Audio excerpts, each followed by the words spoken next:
Merci à vous d'être ce matin sur le plateau d'Elsie. Je rappelle que vous êtes la présidente de la région Île-de-France, région concernée, parmi d'autres bien sûr, par le nouveau tour de vis. Nouveau régime antivirus avec fermeture des bars à partir de 22h à Paris et sa petite couronne. Certains médecins disent qu'il faudrait aller au-delà. Vous auriez aimé plus de sévérité? Ce qu'il faut, c'est absolument éviter un reconfinement. Je pense que notre économie, les Français eux-mêmes, le redoutent et à juste titre. Donc il faut tout faire pour éviter le reconfinement. Maintenant, il faut éviter de prendre des mesures brutales sans concertation. Le gouvernement aurait dû prévenir les collectivités locales des mesures qu'il allait prendre, à Marseille, bien sûr, les plus dures, mais aussi en Île-de-France. Parce que ça nous aurait permis de préparer les esprits et préparer aussi l'accompagnement de ces mesures. Vous n'avez eu aucun coup de fil ? Nous avons une réunion, si, bien sûr. Nous avons une réunion préparatoire quelques jours avant les annonces du Premier ministre, mais dans laquelle, à aucun moment, on ne nous a prévenu qu'il y aurait ces fermetures de bars. Alors, moi, je voudrais Donc, y revenir. Pour être clair, vous n'avez pas du tout été prévenu quelques heures avant l'annonce d'Olivier Véran, la fermeture des bars à 22h. Absolument, nous n'avons pas été prévenus. Et par méthode ailleurs, trop brutale. Méthode trop brutale. Et surtout, moi, ce qui me préoccupe, ce qui m'inquiète, c'est la situation économique de la filière des cafés-restaurants, singulièrement en Île-de-France, où nous avons la double peine. Vous le savez, les Français, après le confinement, ils sont partis. Ils sont partis en vacances, partout en France, sauf à Paris. Nous avons vraiment la double peine. Nous avons eu le confinement et nous avons les touristes qui ne sont pas revenus. Nous avons une situation, une saison touristique absolument désastreuse. Et nous avons pas loin de 20 à 30% des restaurants et des hôtels qui sont proches de la faillite. Donc moi, je crains les drames humains. Vous craignez quoi? Que ce nouveau train de mesures précipite des faillites qui sont en gestation, en tout cas? Absolument. En termes de menaces. Oui, absolument, c'est ce que je crains. Et c'est pour ça je crains des faillites, je crains des bars, des restaurants qui ferment, je crains le désespoir pour ces entrepreneurs et ces entreprises et leurs salariés. Et donc, ce que je crois, c'est qu'il faut aller beaucoup plus loin dans l'accompagnement financier de ces fermetures. Le gouvernement a dit que les bars auraient accès au fonds de solidarité s'ils ont 80% de perte de recettes. Vous imaginez bien que s'ils ferment à 22h, ils n'auront pas 80%. Ils auront à peu près 50% de perte de recettes. Il faut évidemment baisser ce seuil. Il faut mieux les accompagner financièrement. Je vais rencontrer tous les représentants de la profession ce matin. Je pense qu'il faut le baisser au moins à 50%, peut-être même en dessous. Il faut compenser les pertes qui sont prises à la suite de mesures administratives. Il nous faut aussi, en Île-de-France, une clause de revoyure, comme celle qu'ont obtenue les Marseillais. C'est-à-dire au bout de 7 jours? C'est ça, au bout de 7 jours. Parce que ce que je voudrais savoir, c'est est-ce que c'est vraiment une mesure efficace? Est-ce que, par exemple, tous les jeunes, tous les étudiants qui vont d'habitude dans ces bars vont être plus en sécurité sanitaire s'ils se retrouvent dans des petites chambres d'étudiants à 25 en train de boire chez eux? Vous pensez qu'en une semaine, on a le temps de mesurer ça? En tout cas, il y a une clause de revoyure qui a été obtenue par les Marseillais. Je souhaite que cette clause de revoyure puisse avoir lieu en Île-de-France et qu'on puisse savoir si cette mesure est vraiment efficace. C'est la deuxième chose. Et je voudrais aussi pousser un cri d'alarme. Un cri d'alarme pour ceux qui sont sans voix et qu'on n'entend pas. C'est les intermittents de la filière restauration. Les intermittents de la filière restauration n'ont aucun filet. Aucun filet de protection. Oui, vous voulez dire les CDD, tous ceux qui sont les intérimaires, à la plonge, les CDD, oui, tous ceux qui font le service, tous ceux qui ont aujourd'hui, je les appelle les intermittents de la restauration parce que leur statut est un peu comme celui des intermittents du spectacle. C'est des gens qui viennent pour de l'événementiel, qui viennent pour des soirées, qui viennent pour des salons. Des jeunes souvent. Souvent des jeunes, mais pas que des jeunes. Et c'est encore plus dramatique quand ils ont un certain âge. Pourquoi? Parce qu'ils avaient des statuts précaires, mais il y avait beaucoup d'emplois.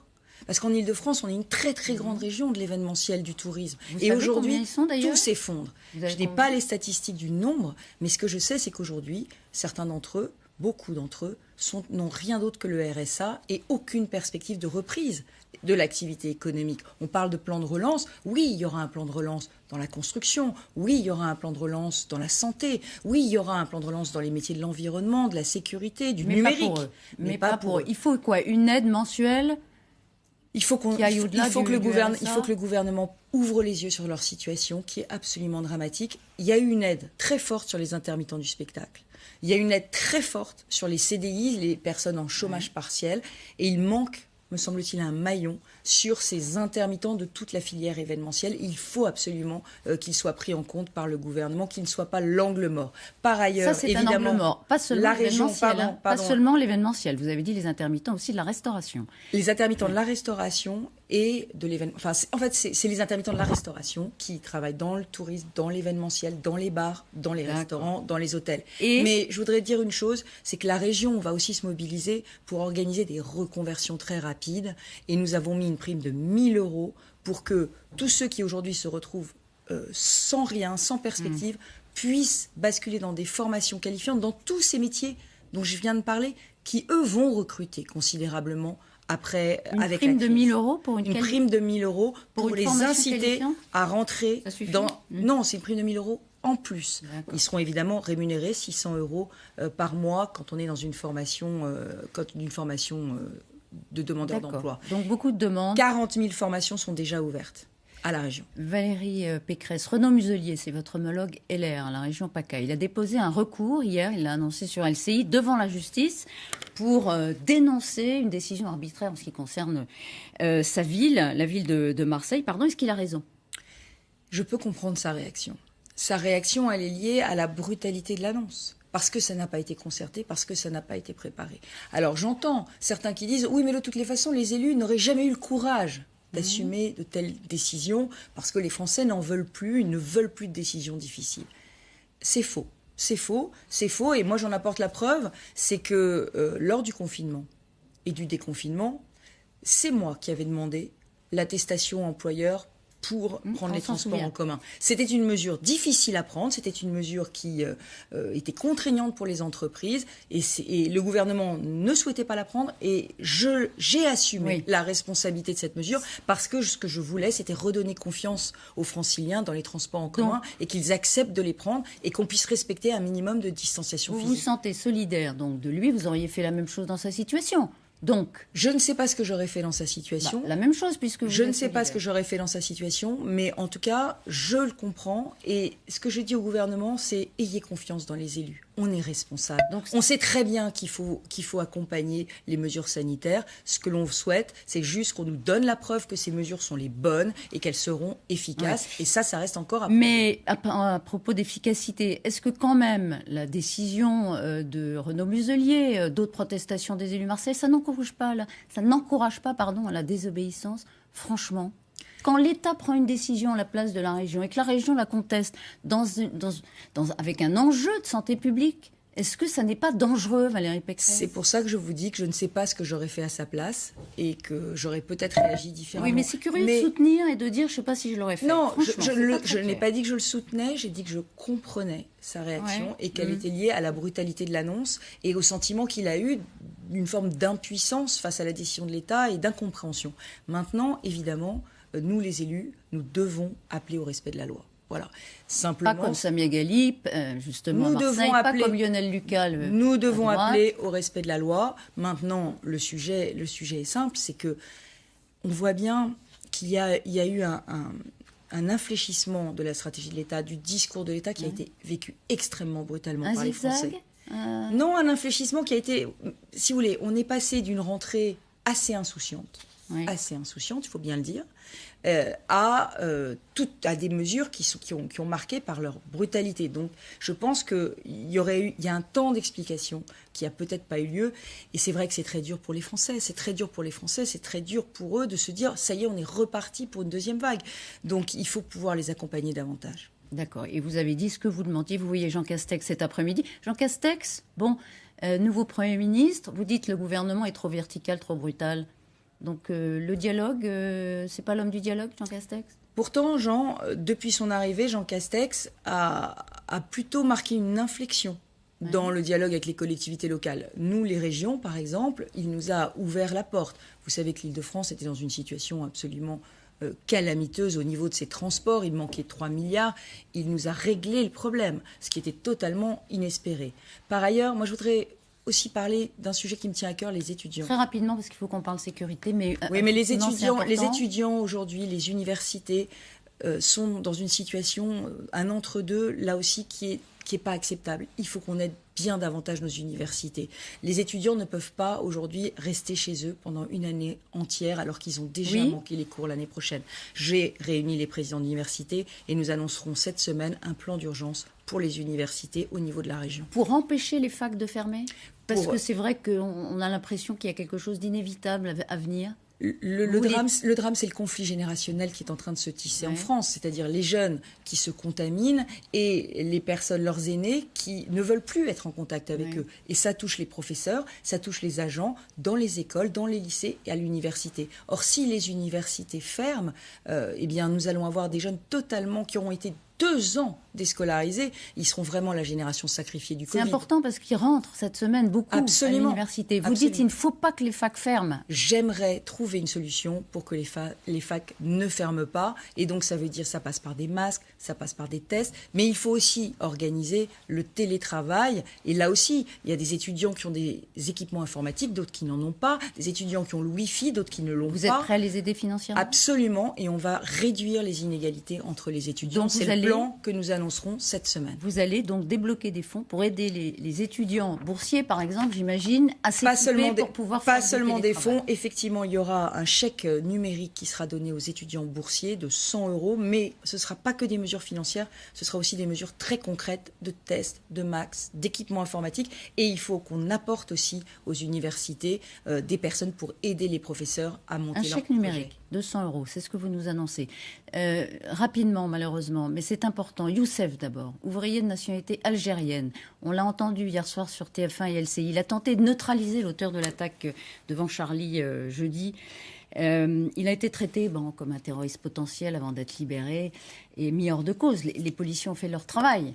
Mais est-ce qu'il faudrait faire un geste d'abord pour lui ? Absolument. Moi, je pense typiquement qu'il devrait obtenir la médaille du courage de la région. C'est une médaille que nous donnons à toutes les personnes qui s'illustrent dans un acte de courage et de bravoure. Je crois que c'est très important de montrer les Youssef français pour montrer que nous sommes tous unis contre le terrorisme. Valérie Pécresse, d'après la matinale du Monde ce matin, journal Le Monde, l'auteur de l'attaque n'avait pas 18 ans, il aurait 25 ans. C'est encore un maître conditionnel, mais on aurait retrouvé son identité dans son téléphone. Il aurait 25 ans. Il a été traité comme un mineur isolé. Qu'est-ce que ça raconte ? La question des mineurs isolés est une question totalement taboue dans la politique française et c'est une question extrêmement alarmante. Nous avons aujourd'hui pas loin de 40 000 mineurs isolés sur le sol français et c'est devenu, ce statut des mineurs isolés, une voie, un détournement de la loi généralisé. C'est devenu une filière d'immigration clandestine. Et on le sait. Et on sait que c'est très dur de contrôler l'âge osseux des mineurs qui arrivent, que beaucoup sont des faux mineurs. Et même ceux qui sont des vrais mineurs, puisqu'il y en a aussi beaucoup, eh bien ceux-là sont enrôlés pratiquement immédiatement, pour une bonne part, dans des réseaux mafieux, dans des réseaux de prostitution, dans des réseaux de trafic. On ne protège pas en réalité les mineurs isolés avec la loi actuelle. On les livre comme des esclaves humains à des trafics. Et donc, je crois qu'il faut revoir cette loi. Alors, c'est une convention européenne sur les mineurs isolés. Et il faut organiser avec les pays d'origine le retour de ces mineurs. Ils sont en danger sur le sol français. Il faut organiser le retour avec les États. Il y a 40 000, il y en a des milliers en tout cas, qui sont arrivés, par exemple, il y a 2 ans, dernière statistique. La moitié a été vraiment authentifiée comme mineurs. C'est eux qu'il faut renvoyer chez eux. Il faut renvoyer chez eux tous ceux qui arrivent sur le sol français en n'étant pas des réfugiés, en n'étant pas des victimes de guerre. Il faut les renvoyer parce qu'ils sont aujourd'hui... ne les protège pas plus que des adultes. Mais non, parce que ils sont placés. Il faut les traiter comme des adultes ? Non, pas du tout, pas du tout. Ouais. Au contraire, il faut les protéger vraiment. Aujourd'hui, la loi telle qu'on l'a faite, qu'on croit protectrice, est une loi qui en réalité les livre à des réseaux mafieux. Parce qu'ils n'ont pas de ressources, parce que souvent, ils viennent avec des réseaux de passeurs qui sont là pour alimenter en chair humaine ces réseaux mafieux. Oui. Donc il faut pousser un cri. On est en train de faire un réseau d'esclaves humains avec ce statut des mineurs isolés parce qu'on n'a pas le droit de les renvoyer chez eux. Donc il faudrait des accords de retour dans le pays d'origine avec les pays d'origine qui s'engagent à s'en occuper. Donc les renvoyer chez eux le plus possible en ayant... avec des accords avec les pays d'origine pour qu'ils soient évidemment qu'ils retrouvent leur famille. Un mot de politique. Anne Hidalgo s'est faite réélire à Paris en excluant absolument une candidature à la présidentielle et bon maintenant on va dire qu'elle a laissé placer le doute récemment dans une interview. Est-ce que vous pourriez vous retrouver face à elle à la présidentielle sans être de la gueule, non, un duel féminin? Ça, ce serait assez nouveau monde à la présidentielle. Vous savez, franchement, pardon, je sais que vous, journalistes, vous n'êtes obsédés que par 2022, mais non, Français... on n'est pas obsédés, on a parlé à 99% dans cette interview d'autre chose, donc ne dites pas ça. Mais en tout cas, les Français, eux, ce qu'ils souhaitent, c'est qu'on soit à notre poste et à notre tâche. Et aujourd'hui, je peux vous dire que ce soit dans les lycées, que ce soit au service de la résilience de l'économie, que ce soit dans l'accompagnement des demandeurs d'emploi, franchement, j'ai autre chose à faire. Et la droite au Sénat, qui se renforce, non, c'est pas non plus un sujet ? En tout cas, c'est une bonne nouvelle pour nous parce que la droite au Sénat permet de temps en temps de mettre du pragmatisme et du bon sens dans la politique. C'est là où est l'opposition, c'est ce que dit la droite aujourd'hui. Merci beaucoup. Mais pas forcément l'opposition constructive parce que vous savez qu'ils ont parfois voté des lois du gouvernement. Merci beaucoup Valérie Pécresse d'avoir été ce matin sur le plateau de LCI.